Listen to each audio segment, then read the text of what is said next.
কথাগুলো আপনাকে বলছি তার কারণ হলো কয়েকদিন ধরে আমি খুব মেসেজ পাচ্ছি এটা নিয়ে যে পড়া পড়ছি, কিন্তু আসলে বেসিকটা ক্লিয়ার হচ্ছে না।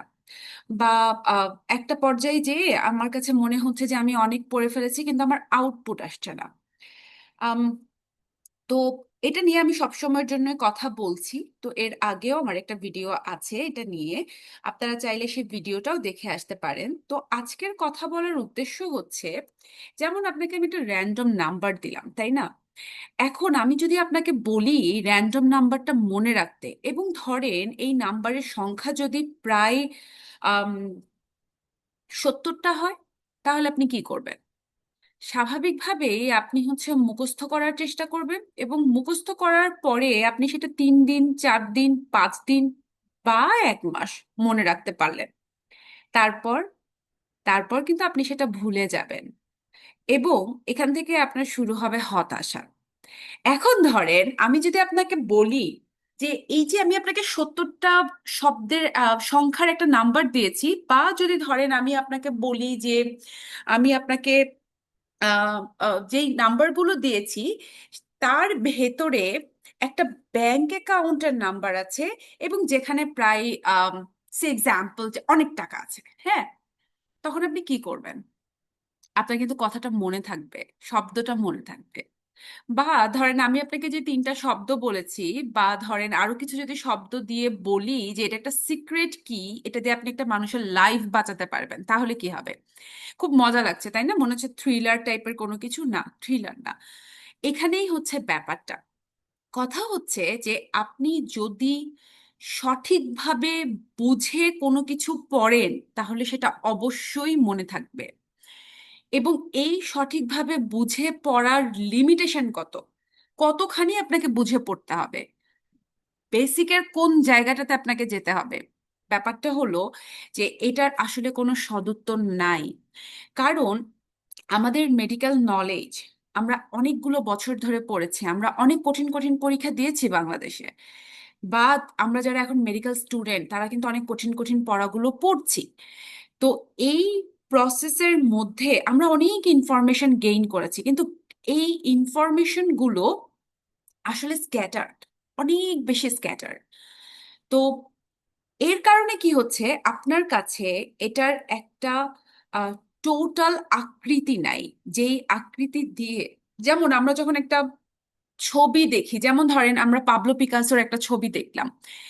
এখন আপনি যদি ছবির অর্থ না বোঝেন, বা সেই রং তুলির মানেটা কি সেটা যদি আপনি না বোঝেন, তাহলে কিন্তু আলটিমেটলি আপনি শুধু ছবি দেখেই যাবেন, তার ভেতরে আপনি ঢুকতে পারবেন না। ঠিক একই রকম ভাবে, যেমন ধরেন আমরা কোনো উপন্যাস পড়ছি, যেমন ধরেন হুমায়ুন আহমেদের উপন্যাস পড়ার পরে আমাদের মনে থাকে কেন? কারণ ওর শব্দগুলো, ওর কথাগুলো, ওগুলো আমাদের মন ছুঁয়ে যায়। এবং যেটা আমাদের মন ছুঁয়ে যায় আমরা বুঝি, তার সাথে আমাদের কোরিলেট করতে পারি। সেখানেই কিন্তু আমাদের লং টার্ম মেমোরির খেলা, এবং ব্রেইন সেটাকে অ্যাডাপ্ট করে, মনে রাখতে সাহায্য করে।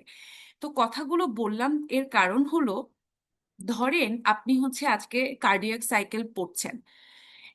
কার্ডিয়াক সাইকেল আমরা, এমন কেউ নাই যে পড়ি নাই, এবং এমন কেউ নাই যে সেটা ততোধিকবার পড়ি নাই। বাট এর পরেও যদি আমি এখন আপনাকে একটা সিম্পল প্রশ্ন করি যে কেন মাইট্রাল রিগার্জিটেশনের মারমার সিস্টোলিক মারমার, বা কেন মাইট্রাল স্টেনোসিসের মারমার ডায়াস্টোলিক মারমার, আমরা কিন্তু অনেকে একটু হকচকিয়ে যাবো, যার উত্তরটা কিন্তু খুব সহজ এবং এটাই কিন্তু বেসিক। আবার ধরেন আমি যদি আপনাকে বলি যে কখন, কোন অবস্থায় আমার লেফট ভেন্ট্রিকল থেকে ব্লাড গুলো অ্যাওর্টাতে যাবে, সেটাও কিন্তু একটা কথা। যেমন ধরেন আম, খুব সিলি একটা প্রশ্ন, যে আমার ঠিক মাইট্রাল ভালভ বন্ধ হওয়ার আগে লেফট ভেন্ট্রিকলের মধ্যে ব্লাড দিয়ে পরিপূর্ণ, তাহলে কেন আমার মাইট্রাল ভালভটা বন্ধ হচ্ছে? লেফট ভেন্ট্রিকলের মধ্যে এতগুলো ব্লাড থাকার পরেও কেন এই ব্লাডগুলো ব্যাকফ্লো করে আমার লেফট অ্যাট্রিয়ামের দিকে যাচ্ছে না? তার কারণ সেখানে কিন্তু তখনও কন্ট্রাকশন নেই, আছে যেটা, সেটা হচ্ছে প্রেশার গ্রেডিয়েন্ট। এই প্রেশারের পার্থক্যের কারণেই কিন্তু ভালভটা বন্ধ হচ্ছে। এবং তারপরে আইসোভলিউমেট্রিক কন্ট্রাকশন যখন শুরু হচ্ছে, তখন সে কন্ট্রাকশনের ফলে যখন লেফট ভেন্ট্রিকলের মধ্যে প্রেশার অ্যাওর্টার চেয়ে বেড়ে যাচ্ছে, তখনই অ্যাওর্টিক, এই প্রেশার গ্রেডিয়েন্টের জন্য অ্যাওর্টিক ভালভ ওপেন হয়ে ব্লাডগুলো লেফট ভেন্ট্রিকল থেকে অ্যাওর্টাতে যাচ্ছে। এখন কথা হচ্ছে, আপনার কাছে যদি মনে হয় যে আপনি অনেক পড়ার পরেও এই জিনিসটা বুঝতে পারছেন না, আপনি তখন কি করবেন? মুখস্থ করা শুরু করবেন। এবং আলটিমেটলি ইওয়ার্ল্ড হচ্ছে এমন একটা জায়গা, বা স্টেপ 1 বা ইউএসএমএলই পরীক্ষা হচ্ছে এমন একটা জায়গা যেখানে আপনার মুখস্থ করার কোনো স্কোপ নাই।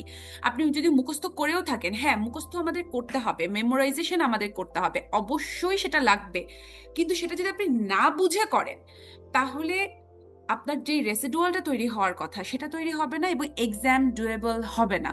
এবং বেশিরভাগ মানুষ, অনেকেই যারা স্টেপসে খারাপ করে, এটা একটা অনেক বড় রিজন। সেম কথা সিকের জন্য।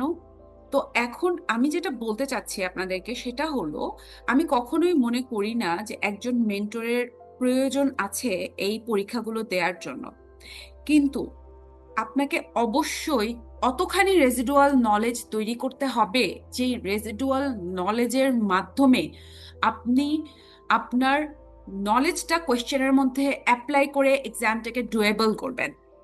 ওকে, এখন কথা হচ্ছে যে এটা আপনি করতে পারেন, কিন্তু কতগুলো রিসোর্স আপনার লাগবে, আপনাকে কতখানি সময় দিতে হবে, আপনার হাতে কতখানি সময় আছে, এগুলো কিন্তু একটা প্রশ্নবোধক চিহ্ন।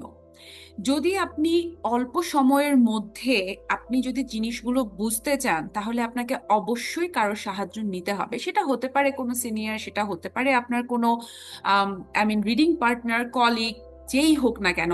যদি আপনি এই ভিশিয়াস সাইকেলে আটকা পড়ে যান যে আপনি পড়ছেন বাট তারপরও আপনার বেসিক ক্লিয়ার হচ্ছে না, যদি আপনি এই ভিশিয়াস সাইকেলে আটকা পড়ে যান যে আপনি পড়ছেন, পড়ার পরেও আপনার নলেজ অ্যাপ্লাই করতে অসুবিধা হচ্ছে, এবং বুঝিয়ে ইওয়ার্ল্ডের এক্সপ্লেনেশন বুঝে পড়ার পরেও আপনি বুঝতে পারছেন না, সো এইখানে হচ্ছে একটা জায়গা যেখানে আপনার আসলেই সাহায্য প্রয়োজন। কারণ একটা কথা মাথায় রাখতে হবে, সময়টা লিমিটেড। আমাদের ইয়ার অফ গ্র্যাজুয়েশন যত কম হয়, তত আমাদের জন্য সুবিধা হয়, প্রোগ্রামের কাছে রিচ আউট করতে সুবিধা হয়, এবং আমাদের ফিল্টার্ড আউট হয়ে যায় না আমাদের অ্যাপ্লিকেশনগুলো। এবং আরেকটা কথা হচ্ছে যে ফ্যাটিগনেস, এটা দুঃসহ টাইপের কঠিন একটা জার্নি, এবং এই জার্নিতে আপনাকে আঠার চেয়েও আঠার মতো লেগে থাকতে হবে। তো তখন যদি আপনার সময়গুলো পার হয়ে যায়, নির্দিষ্ট সময় পরে অবশ্যই আপনার ফ্যাটিগনেস ডেভেলপ করবে। এবং তারপরে আপনি কি আদৌ এক্সাম দেওয়ার মতো অবস্থায় থাকবেন? বা আপনি তড়িঘড়ি করে এক্সামে চলে গেলেন, তার ফলাফলটা কি হবে?